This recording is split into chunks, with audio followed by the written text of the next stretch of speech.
हाय fox, welcome back. इस video के अंदर हम डिस्कस करने वाले हैं इनहेरिटेंस इन जावा। इनहेरिटेंस जावा के अंदर एक ऐसा मैकेनिज्म है जिसकी हेल्प से आप इज ए रिलेशनशिप को इम्प्लीमेंट कर सकते हो। इनहेरिटेंस के अंदर जो इम्पोर्टेंट टर्मिनोलॉजीज यूज होती हैं वो हैं पेरेंट क्लास, जिसको हम सुपर क्लास भी बोलते हैं, एंड दूसरी है सब क्लास, या फिर आप चाइल्ड क्लास भी बोल सकते हो उसको,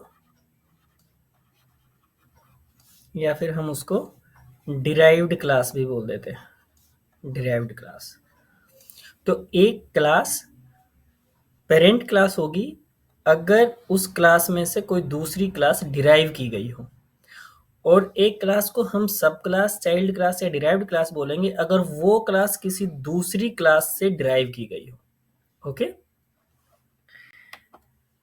अब नेक्स्ट इंपॉर्टेंट पॉइंट है कि इनहेरिटेंस की जरूरत क्यों पड़ी, क्यों इनहेरिटेंस जो है जावा के अंदर रिक्वायर्ड है। तो इनहेरिटेंस के जो इम्पोर्टेंट यूज हैं वो हैं, सबसे पहले तो कोड रीयूजेबिलिटी।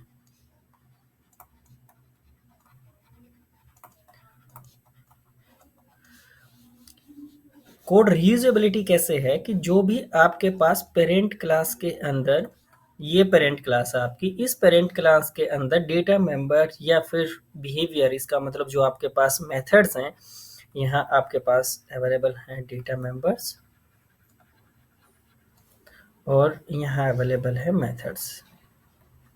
तो ये जो डेटा मेंबर और मेथड्स अवेलेबल हैं, अगर ये क्लास जो है चाइल्ड क्लास से इनहेरिट होती है, फॉर एग्जांपल यहाँ पे कोई चाइल्ड क्लास है और चाइल्ड क्लास जो है इस पेरेंट क्लास को एक्सटेंड्स कर लेती है पेरेंट,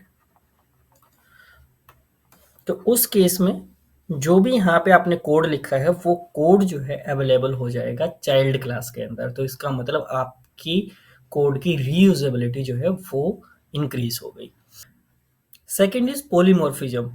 तो पोलीमॉर्फिज्म के केस के अंदर हमने डिस्कस किया था कि पोलीमॉर्फिज्म की दो टाइप हो सकती हैं, एक कंपाइल टाइम पोलीमॉर्फिज्म होता है और एक रन टाइम पोलीमॉर्फिज्म होता है। और रन टाइम पोलीमॉर्फिज्म को आप मेथड ओवरराइडिंग भी बोलते हो। तो जो रन टाइम पोलीमॉर्फिज्म है या मेथड ओवरराइडिंग है वो भी अचीव की जाती है with the help of inheritance. तो इसका मतलब अगर आपको मेथड ओवरराइडिंग करनी है तो उस केस में आपको यूज करना होगा इनहेरिटेंस फीचर का। ओके, और एक और इम्पोर्टेंट यूज है, वो यूज है एब्स्ट्रैक्शन के अंदर। एब्स्ट्रैक्शन का मतलब होता है hiding of complexity. Hiding of complexity. अब एब्स्ट्रैक्शन क्या होता है, किस तरह से हम एब्स्ट्रैक्शन को यूज करेंगे, इनहेरिटेंस किस तरह से यूज होगा एब्स्ट्रैक्शन को इम्प्लीमेंट करने के लिए, वो हम एक सेपरेट वीडियो के अंदर डिस्कस करेंगे।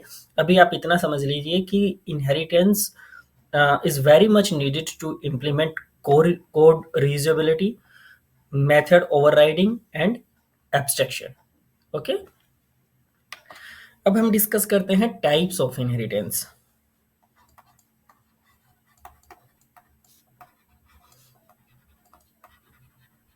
अगर हम टाइप्स ऑफ इनहेरिटेंस की बात करें तो इसके लिए पहले ये समझ लेते हैं कि इनहेरिटेंस को अगर इम्प्लीमेंट करना है तो वो कौन से फीचर्स हैं जावा के अंदर जिसकी हेल्प से आप इनहेरिटेंस इम्प्लीमेंट कर सकते हो। जावा के अंदर इनहेरिटेंस आप इम्प्लीमेंट कर सकते हो with the help of class and with the help of interface. अब इंटरफेस क्या होता है, कैसे हम इंटरफेस को यूज करते हैं, इंटरफेस की जरूरत क्यों होती है, ये हम डिस्कस करेंगे एक सेपरेट वीडियो के अंदर। और इंटरफेस की हेल्प से इनहेरिटेंस के कौन से टाइप्स हैं जो हम इम्प्लीमेंट कर सकते हैं वो भी हम एक सेपरेट वीडियो के अंदर इंटरफेस के बाद वाली वीडियो के अंदर डिस्कस करेंगे। ठीक है, अभी हम क्लास की हेल्प से इनहेरिटेंस के कौन से टाइप्स को इम्प्लीमेंट किया जा सकता है वो डिस्कस करते हैं। ठीक है, first is single inheritance, second is multi level, and third is hierarchical. तो ये जो तीन टाइप के इनहेरिटेंस हैं ये हम इम्प्लीमेंट कर सकते हैं with the help of classes. अब सिंगल इनहेरिटेंस क्या होता है?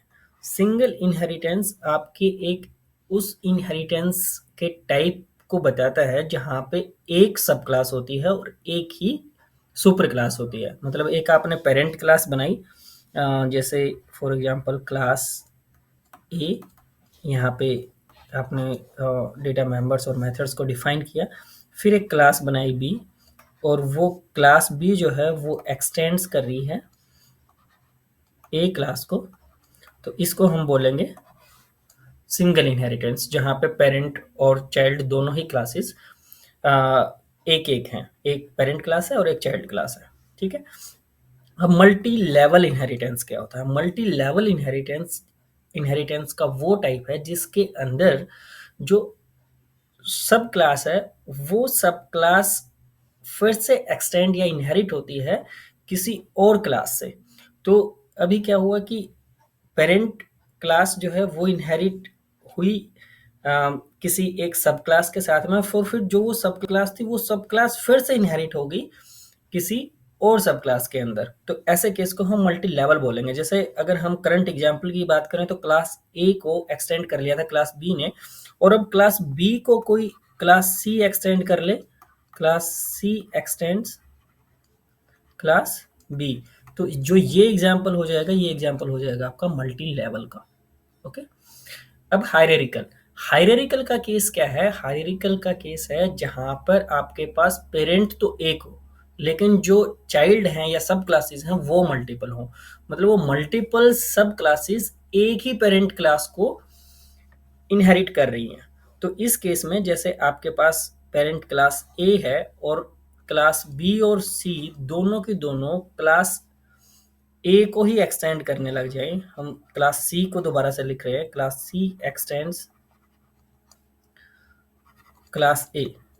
तो अगर हम इस स्टेटमेंट को हटा दें और उसके बाद इन तीनों स्टेटमेंट के ऊपर फोकस करें, तो इस केस में क्या हो रहा है? क्लास बी और क्लास सी दोनों क्लास ए को एक्सटेंड कर रही हैं। तो ये एग्जांपल हुआ आपका हायरार्किकल का। Okay. Now let us discuss inheritance in Java with the help of an example. Let us discuss syntax of inheritance in Java. Syntax क्या है? सबसे पहले चाइल्ड क्लास, उसके बाद एक्सटेंड्स कीवर्ड, ये कीवर्ड है, and then parent class, and यहाँ पे चाइल्ड क्लास की बॉडी। ओके। इस तरह से आप जो है इनहेरिटेंस को इम्प्लीमेंट कर सकते हो प्रोग्रामेटिकली जावा के अंदर। हम एक फाइल बनाते हैं और उस फाइल के अंदर हम मल्टीपल क्लासेस बनाएंगे जिसकी हेल्प से हम डिफरेंट डिफरेंट इनहेरिटेंस टाइप्स को डिस्कस करेंगे। तो पहली जो है क्लास, हम एक पेरेंट क्लास बना रहे हैं क्लास है, उसके अंदर एक डेटा मेंबर लिया हमने इंट नम और उसको 10 वैल्यू असाइन करा दी। फिर हमने एक मेथड बनाया पब्लिक वॉइड डिस्प्ले, और इस डिस्प्ले मेथड के अंदर हम एक सिंपल स्टेटमेंट प्रिंट करा रहे हैं, system dot out dot println, और यहाँ पे हमने टेक्स्ट दे दिया इनसाइड क्लास ए। ठीक है। अब क्या करते हैं, एक दूसरी क्लास बनाते हैं क्लास बी। क्लास बी जो है एक सब क्लास है और वो एक्सटेंड कर रही है एक्सटेंड्स ए जो कि एक पेरेंट क्लास है। अब यहाँ पे हम कोई डेटा मेंबर या मेथड जो है वो डिफाइन नहीं कर रहे हैं, पहले हम सिर्फ यही चेक करते हैं कि क्या क्लास ए की जो प्रॉपर्टीज हैं और जो उसके मेथड हैं क्या वो क्लास बी के अंदर अवेलेबल हैं या नहीं है। ठीक है। तो हम एक और क्लास बनाते हैं पब्लिक क्लास, और क्लास का नाम हम दे देते हैं test, entry point public static void main string arguments, उसके बाद क्या करते हैं, क्लास बी का ऑब्जेक्ट बनाते हैं, b1 is equal to new b, और b1 के साथ में हम डिस्प्ले मेथड को कॉल करते हैं। अब डिस्प्ले मेथड जो है क्लास b के अंदर तो है नहीं, वो है क्लास a के अंदर। इसका मतलब अगर ये जो डिस्प्ले मेथड है ये कॉल हो गया और हमारे प्रोग्राम के अंदर एग्जीक्यूट होने के बाद कोई वैल्यू जो है प्रिंट हुई, स्पेशली दिस टेक्स्ट, अगर ये टेक्स्ट जो है प्रिंट होता है तो इसका मतलब क्लास b के अंदर ये मेथड जो है ये इनहेरिट हो चुका है। ठीक है, तो हम सेव करते हैं,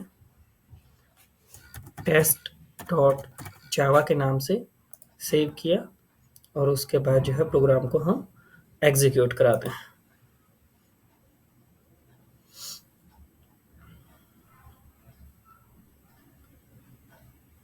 okay, you can see this into the console कि आपका ये टेक्स्ट जो है इनसाइड क्लास ए ये प्रिंट हुआ है, और ये प्रिंट तभी हो सकता है जब आपका डिस्प्ले मेथड कॉल हुआ हो। इसका मतलब जो भी मेथड आपने क्लास ए के अंदर लिया था वो अब क्लास बी के पास भी अवेलेबल है। ठीक है, अब हमने ये तो बात करी बिहेवियर की, मेथड की। अब हम प्रॉपर्टी को भी देख लेते हैं कि जो नम नाम से हमने एक वेरिएबल लिया था, एक प्रॉपर्टी ली थी क्लास ए के अंदर, क्या वो क्लास बी के अंदर अवेलेबल है? तो उसके लिए क्या करते हैं, एक और मेथड बनाते हैं क्लास बी के अंदर, और इसका नाम आप अभी के लिए सेम रखते हैं, ताकि ये भी पता लग जाए कि अगर सेम नाम से जो है क्लास ए और क्लास बी के अंदर अगर मेथड अवेलेबल है तो कौन सा मेथड कॉल होगा, बी ऑब्जेक्ट यानी चाइल्ड क्लास के ऑब्जेक्ट के साथ में। ठीक है, तो अभी हमने यहाँ पे जो टेक्स्ट है उसको हम चेंज कर देते हैं इनसाइड क्लास बी, और इसके अंदर एक और स्टेटमेंट लेते हैं हम, प्रिंट स्टेटमेंट, जिसके अंदर हम प्रिंट करा देते हैं नम की वैल्यू। ठीक है, सिंपल हमने नम को प्रिंट करा दिया। अब ये नम ऑब्वियसली क्लास ए में है, लेकिन इनहेरिटेंस की वजह से क्लास ए के अंदर अवेलेबल हो जाना चाहिए। तो अगर हम सिंपल जो कॉल स्टेटमेंट हमने पहले ली थी वही कॉल स्टेटमेंट हम रखते हैं और इस प्रोग्राम को एग्जीक्यूट कराते हैं। ओके, तो अगर अब आप देख रहे हो तो क्लास बी का जो मेथड था डिस्प्ले मेथड वो कॉल हुआ, क्योंकि अब क्लास बी के पास भी अपना एक डिस्प्ले मेथड है, और उसके बाद जो है ये 10 प्रिंट हुआ। 10 क्या था, एक डेटा मेंबर था क्लास ए के अंदर, पेरेंट क्लास के अंदर। तो इसका मतलब जो प्रॉपर्टी थी क्लास ए की वो भी इनहेरिट हो गई है क्लास ए के अंदर।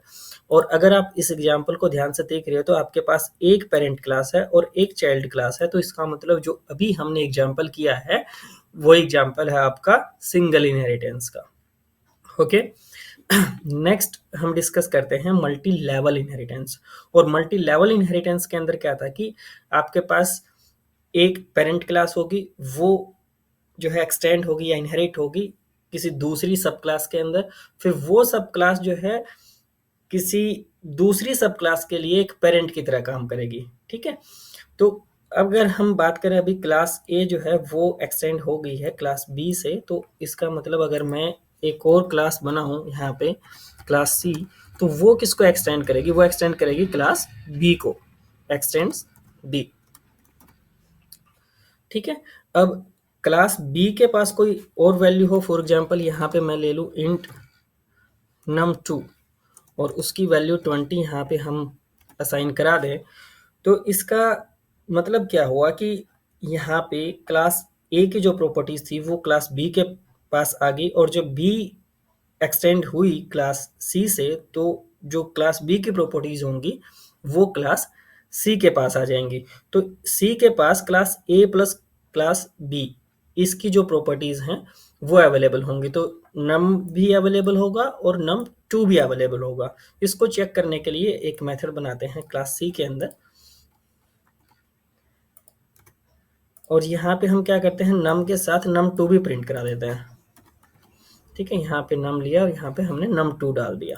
ठीक है, और यहाँ पे हम इनसाइड क्लास बी के टेक्स्ट को इनसाइड क्लास सी से अपडेट कर देते हैं, और फिर क्या करते हैं कि जिस तरह से हमने क्लास बी का एक ऑब्जेक्ट बनाया था इसी तरह से हम क्लास सी का ऑब्जेक्ट बना करके उसका डिस्प्ले मेथड कॉल कराते हैं। ठीक है, यहाँ पे सी, यहाँ पे हमने क्लास बी को सी से रिप्लेस कर दिया और वेरिएबल नेम को C1 से रिप्लेस कर दिया। ठीक है, तो अब क्या होगा, ओके, अब आप अगर देख रहे हो तो जो आउटपुट के अंदर आया है वो है आपका पहले क्लास बी का जो मेथड था वो कॉल हुआ। क्लास बी के मेथड के अंदर नम की वैल्यू प्रिंट हुई। उसके बाद जो है क्लास सी का जो डिस्प्ले मेथड था वो कॉल हुआ और उसके अंदर नम और नम टू जो दो वेरिएबल थे, ये क्लास ए का वेरिएबल है, ये क्लास बी का वेरिएबल है, वो दोनों के दोनों प्रिंट हुए। इसका मतलब क्लास सी के अंदर क्लास ए और क्लास बी दोनों की प्रॉपर्टीज इनहेरिट हो चुकी हैं because of multi level inheritance. Okay, next we will discuss about the hierarchical inheritance. अब हायरार्किकल इनहेरिटेंस के अंदर क्या था? हायरार्किकल इनहेरिटेंस के अंदर एक parent class multiple sub classes के साथ एसोसिएटेड होगी। इसका मतलब मल्टीपल सब क्लासेस एक ही पेरेंट क्लास को एक्सटेंड कर रही होंगी। तो अगर हम करंट एग्जांपल को देखें तो ए जो है एक्सटेंड हो रही है बी से और जो है सी एक्सटेंड कर रही है बी को। तो अगर मैं इसको मॉडिफाई कर दूं जहां पे क्लास सी जो है वो भी क्लास ए को ही एक्सटेंड करने लग जाए तो ये एग्जांपल हो जाएगा हायरार्किकल एग्जांपल। अब यहाँ पे हम अगर num2 वेरिएबल की बात करें तो num2 जो है वो एक प्रॉपर्टी थी क्लास बी की। अब क्लास सी जो है क्लास बी को तो एक्सटेंड कर नहीं रही है, तो इसका मतलब ये जो num2 है यहाँ पे तो एक्सेसिबल होगा नहीं, तो हम इसको हटा देते हैं यहाँ से। ठीक है, और अगर अब हम इस प्रोग्राम को चलाएं तो यहाँ आप देख रहे हो inside class B 10, inside class C 10। ठीक है, तो इस तरह का जो इम्प्लीमेंटेशन है जहाँ पे एक parent class multiple sub classes से इनहेरिट होगी तो उसको हम बोलेंगे hierarchical inheritance. That's it for this video. Thanks for watching.